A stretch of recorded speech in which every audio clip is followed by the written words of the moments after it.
Friends, today episode பார்க்குறதுங்க நம்ம சேனலை subscribe பண்ணாதவங்க பண்ணிக்கோங்க. பக்கத்தில் இருக்க பெல் ஐக்கானை கிளிக் பண்ணிக்கோங்க.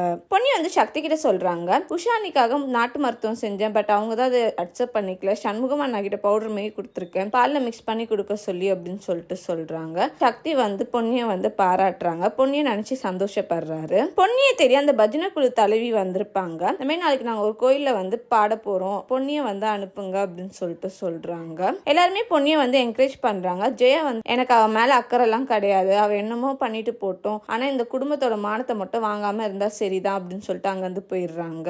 கோயில காட்டுறாங்க. பஜனை தலைவியும் பொன்னி மட்டும் இருக்காங்க. பஜனை தலைவி வந்து சொல்றாங்க, இந்த மாதிரி யாருமே வரல, நம்ம 2 பேர் மட்டும் தான் இருக்கும் அப்படின்னு சொல்லிட்டு சொல்றாங்க. அப்ப கரெக்டா ஆட்டோல இன்னொருத்தவங்க வராங்க. நம்ம 3 பேர் தான் பாட போறோம் அப்படின்னு சொல்லிட்டு சொல்றாங்க. 3 பேருமே பாடிட்டு இருக்காங்க. பொன்னிக்கு முன்னாடி மைக் இருக்காது. அவங்க கண்ணை மூடிட்டு இருக்கும் போது ஒருத்தவங்க வந்து மைக்கை வச்சிடுறாங்க. பொன்னி பார்த்தா மைக்கு அவங்களுக்கு ஒரு மாதிரி பதட்டமாகுது. நல்லபடியா சாங்கை பாடி முடிக்கிறாங்க. பொன்னி வந்து கொஞ்சம் ஹாப்பியா ஃபீல் பண்றாங்க. தேங்க்யூ.